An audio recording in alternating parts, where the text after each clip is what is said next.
അപ്പോൾ അതേ അപ്പച്ചനാണ് കേട്ടോ ടേസ്റ്റ് ചെയ്യാൻ പോണത്. അപ്പച്ചൻ കഴിച്ചിട്ട് പറയും സാധനം എങ്ങനെയുണ്ടെന്ന് കേട്ടാ.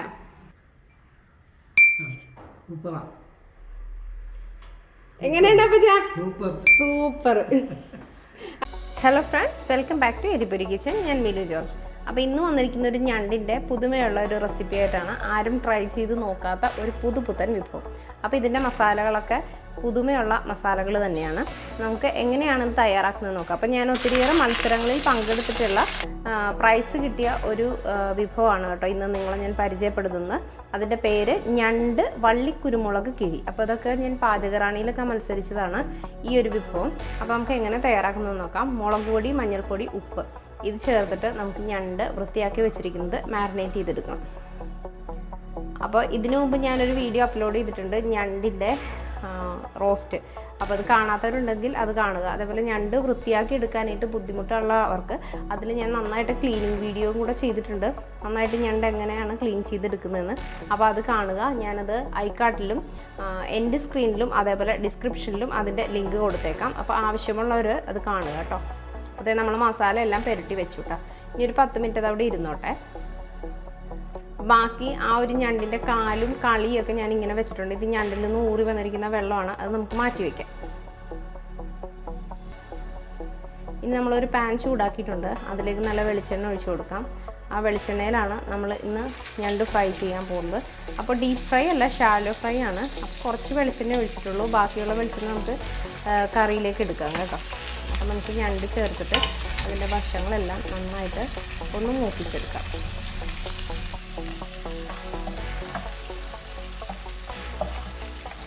അപ്പോൾ ഒരു വശമായിട്ടുണ്ട്. ഇനി നമുക്കതൊന്ന് മറച്ചിട്ട് കൊടുക്കണം.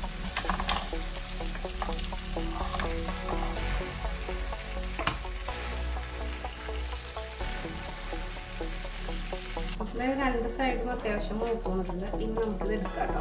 ഇനി 1 കപ്പ് ചെറിയുള്ളി ഞാൻ ആ എണ്ണയിൽ തന്നെ വഴറ്റിയെടുക്കാം കേട്ടോ. ഇനി അതിന് വേണ്ടിയിട്ട് ഒരു വലിയ കഷ്ണം ഇഞ്ചി, 1 പച്ചമുളക്, കുറച്ച് വെളുത്തുള്ളി, അതേപോലെ തന്നെ വള്ളി കുരുമുളക് എന്ന് പറയുന്നത് ഇത് പച്ചക്കുരുമുളകാണ് കേട്ടോ. അതിൻ്റെ കുരുമുളകിൻ്റെ വള്ളിയും ഞാൻ എടുത്തിട്ടുണ്ട്. പിന്നെ കുറച്ച് പെരിഞ്ചീരകം കൊടുത്തിട്ടുണ്ട്. പെരിഞ്ചീരകം ഒരു 2 ടീസ്പൂണോളം എടുത്തിട്ടുണ്ട് കേട്ടോ. ഇനി ഇതെല്ലാം ചേർത്തിട്ട് നമുക്ക് കുറച്ച് തേങ്ങാപ്പാലോ വെള്ളമോ ചേർത്തിട്ട് അരച്ചെടുക്കാം. ഒന്നും ഇല്ലെങ്കിലും കുഴപ്പമില്ല. കുറച്ച് കറിവേപ്പിലയും കൂടെ ഞാൻ വെച്ചിട്ടുണ്ട്. ഇനി നല്ല പോലെ മിക്സിയിൽ നന്നായിട്ട് അരച്ചെടുക്കണം. അപ്പോൾ ഇത് ഉള്ളി വഴണ്ടു. അതിലേക്ക് ഞാൻ കുറച്ച് ഉപ്പ് ചേർത്ത് കൊടുത്തിട്ടുണ്ട് കേട്ടോ. നമ്മൾ മസാലയ്ക്ക് ഞണ്ട് മസാല പുരട്ടിയപ്പോൾ കുറച്ച് ഉപ്പ് അതിൽ ചേർത്തിട്ടുണ്ടായിരുന്നു. ഇതിൽ നമ്മളിപ്പോൾ കുറച്ച് കറിയിലേക്ക് ഇട്ട് കൊടുത്തിട്ടുണ്ട്.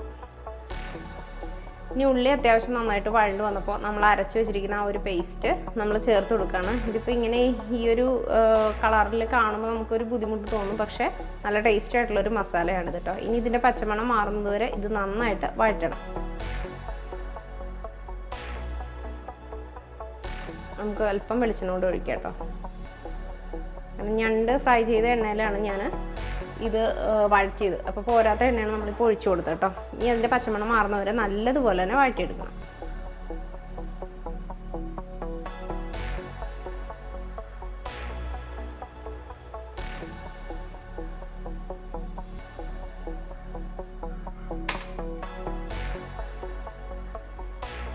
ഇനി നമുക്ക് ഇതിൻ്റെ അകത്തേക്ക് മസാലകൾ ചേർത്ത് കൊടുക്കാം. 1 ടീസ്പൂൺ കുരുമുളക്, അതേപോലെ പെരിഞ്ചീരകം ചതച്ചത്, മഞ്ഞൾപ്പൊടി, എരിവില്ലാത്ത മുളക് പൊടി, കാശ്മീരി ചില്ലി. ഇത്രയാണ് ഞാൻ എടുത്ത് വെച്ചിരിക്കുന്ന മസാല. അപ്പോൾ നമ്മൾ കുരുമുളകും അതേപോലെ മുളക് പൊടിയൊക്കെ ചേർത്തുകൊണ്ട് വേറെ എരിവ് കുറച്ച് മതി. അപ്പോൾ അതുകൊണ്ടാണ് ഇത്രയും കുറവെടുത്തിരിക്കുന്നത് കേട്ടോ. ഇനി മസാല ചേർത്തിട്ട് അത് നന്നായിട്ട് വഴറ്റിയെടുക്കണം.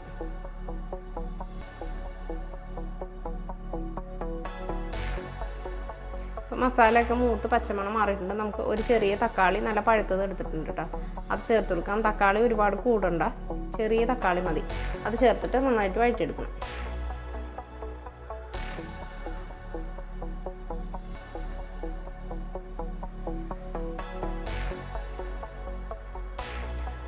നന്നായിട്ട് വഴണ്ടു. അതിലേക്ക് നമ്മൾ തേങ്ങയുടെ 2ാം പാൽ ഒഴിച്ചു കൊടുക്കുകയാണ്. നന്നായിട്ട് മിക്സ് ചെയ്ത ശേഷം നമ്മൾ വറുത്ത് വെച്ചിരിക്കുന്ന ഞണ്ട് ചേർത്ത് കൊടുക്കണം. നന്നായിട്ട് ഇളക്കി യോജിപ്പിച്ച് ഇനി അത് പാലൊഴിച്ച് റെഡിയാവണം. അപ്പോൾ ബാക്കിയിരിക്കുന്ന ഞണ്ടിൻ്റെ കാലുകളും ആ കളിയൊക്കെ കൂടെ നമ്മളിപ്പോൾ ചേർത്ത് കൊടുക്കണം കേട്ടോ. അപ്പോൾ ഇത് നന്നായിട്ട് കുറുകിയിട്ടുണ്ട്. ഇനി ഞാൻ തേങ്ങയുടെ 1ാം പാൽ ഒഴിച്ചു കൊടുക്കുകയാണ്. ഇനി നന്നായിട്ട് വരണ്ട് വരണം. നമ്മൾ അത്യാവശ്യം വരട്ടിയെടുക്കണം. കാരണം നമ്മൾ വാഴയിലയിൽ വെച്ചിട്ട് ഒന്നും കൂടെ ഇങ്ങനെ പൊളിച്ചെടുക്കാനുള്ളതാണ്. അപ്പോൾ ഒഴുകി പോകാത്ത വിധത്തിൽ അത് വരണ്ട് കിട്ടണം. അപ്പോൾ നമുക്ക് കുറച്ച് സമയം നമുക്കിത് വെയിറ്റ് ചെയ്യാം.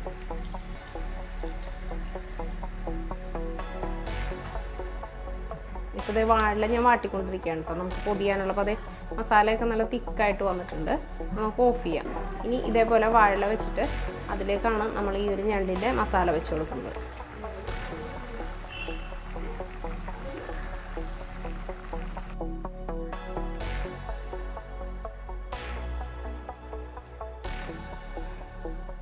ഇതിപ്പോൾ ഒരു ഞണ്ടായതുകൊണ്ട് ഒരു കിഴി ഉണ്ടാക്കാനുള്ളതേ ഉള്ളൂ കേട്ടോ.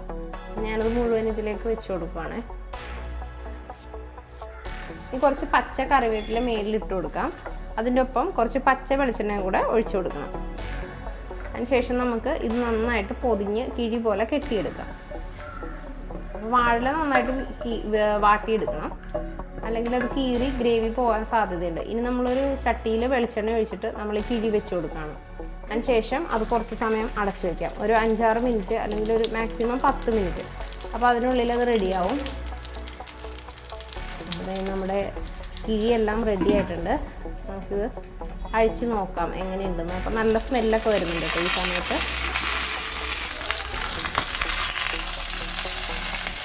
അഴിച്ച് നോക്കാം നമുക്ക് ഇതെങ്ങനെയാണ് ഇരിക്കുന്നതെന്ന് കാണാം.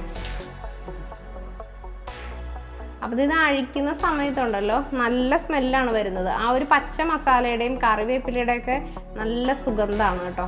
അത് ആ ഒരു ഗ്രേവി എല്ലാം നമ്മുടെ ഈ ഞണ്ടിലേക്ക് അങ്ങ് പൊതിഞ്ഞ് പിടിച്ചിട്ടുണ്ട്. എണ്ണ നല്ലതുപോലെ തെളിഞ്ഞു വന്നിട്ടുണ്ട് കേട്ടോ.